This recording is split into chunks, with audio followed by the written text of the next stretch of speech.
What's going on, traders? Hope all of you guys are having an amazing weekend thus far. In this video, I'll be breaking down 3 new setups I want to share with you guys, starting off with GBP JPY. So coming off from a very slow week last week where we saw price just consolidate throughout the board, obviously discluding the odd strength and the NZD, there was a lot of movement there. But with our main setups that we had last week, we had just GJ, Euro JPY, and USD CAD. We just saw price just consolidate throughout the week, and it was so boring. Okay, but looking at this week, I do believe that price will actually have some movements, and if not, if it continues to consolidate, I will still be prepared to take a trade depending on if our setup lines up. So just getting down to it, GBP JPY, we see on the daily time frame the overall trend is bullish, and you guys can see with these circles that I've drawn on, we can identify this bullish market structure that's being formed.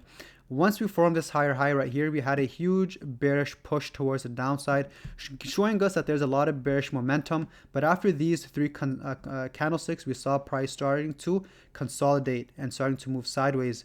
This shows us that the momentum is starting to fade out, that bearish momentum, and the bulls are now starting to enter the market from the bottom right here, not allowing price to continue to push down lower. So with the bears fading out and the bulls entering the market, I believe price will continue to make a push higher to form that new higher high. So this is from a daily perspective, and my overall bias on this is going to be bullish. Dropping down lower on the 4-hour time frame, we can see this consolidation box that's being formed, where we have a level of resistance right over here and a level of support at the bottom that is being respected very nicely. So for GBP JPY, what I want to see is 2 scenarios being played out. The first one being is I want to see price push towards the upside and break this consolidation. Once we have that break, we wait for that consolidation box retest and a continued push towards the upside. The second scenario is that we see price kind of reject this once again. We will have a short opportunity right here. So once we have that short opportunity, we will see price come back to the bottom of the box, and then from here we can look for price to push towards the upside or towards the downside. So essentially, it's either a break or bounce scenario from the consolidation box, or we can trade within the consolidation where we can look for a shorting opportunity right here. It just depends on how price action develops and how candlesticks are being formed around these levels.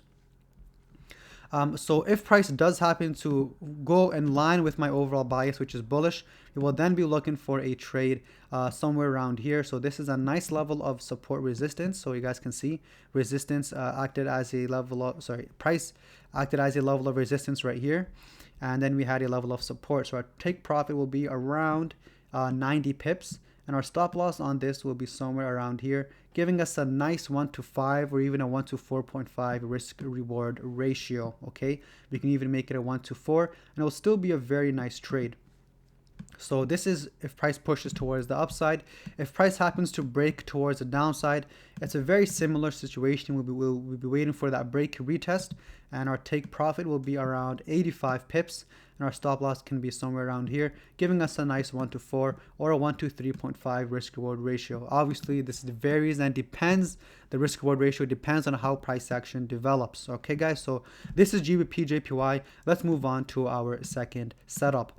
Now, NZD USD has been a very interesting pair as well. We saw consolidation being right here. However, we saw a new high in the market that formed around 0.74450. We saw then a bearish market structure being formed with this bearish impulsive move, retracement, second impulsive move, and now we see price push up with this retracement. And I'm looking for obviously a shorting opportunity. The reason being is that we are in a bearish market right now, and a structure is being formed and respected.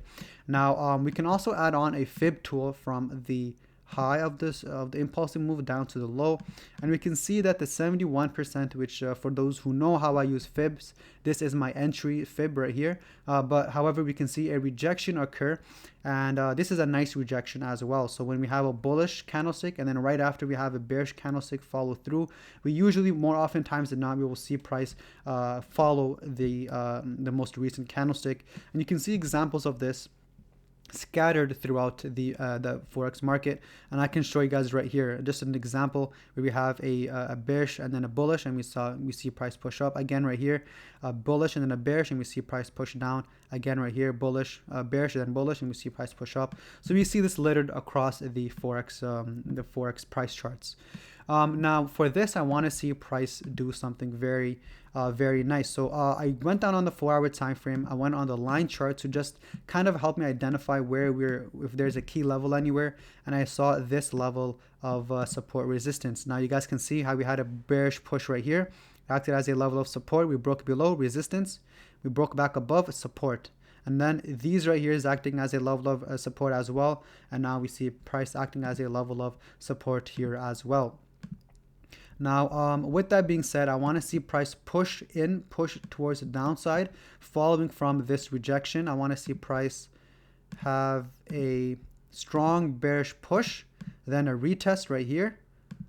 So something like this, right? How we had a strong bearish push here, and then you guys can see this wick, how we wicked up and then continued pushing down. I want to see something similar like that. Well, I want to see a strong bearish push, retest, and from here we can look for that short opportunity. Now for this is going to be a very nice trade as well. Our stop loss can be somewhere around here, and our take profit can be around this region, so giving us a nice 1-to-3 risk reward ratio on NZD USD. The reason why our take profit is here is because we have this level of resistance, which could act as a level of support. Otherwise, if this wasn't here, we would have a take profit down here, and it would be a nice 1-to-5 risk reward ratio. Okay guys, so this is NZD USD. We will most likely have our take profits down here, and I'll keep an eye on how price reacts around this region. If it's starting to hold this region, I will then just close my trade or look for a re-entry. But this is NZD USD. Now moving on to our last setup, EURAUD. So EURAUD has been a very bearish pair as well. So on the daily time frame, we see that the overall trend is being bearish. We have a nice bearish market structure being formed. This is our most recent lower high.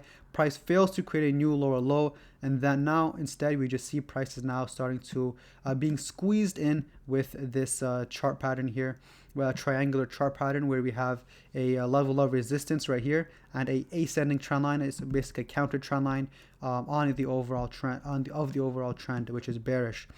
So we see that this trend line is being being respected, and most recently we had a bearish shooting star, which you would assume that price would break the trend line, but it actually didn't. It actually held, and we had a immediate bullish candlestick being formed, rejecting this trend line and kind of ignoring the bearish momentum that was being formed right here.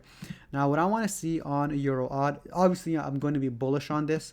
It may be short-term bullish, but I do expect price to hold this trend line.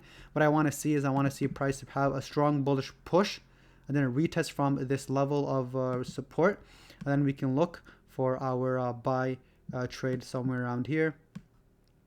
And this can be a nice 1-to-4.5 or a 1-to-4 risk reward ratio as well. So this is my setups I have for the week ahead.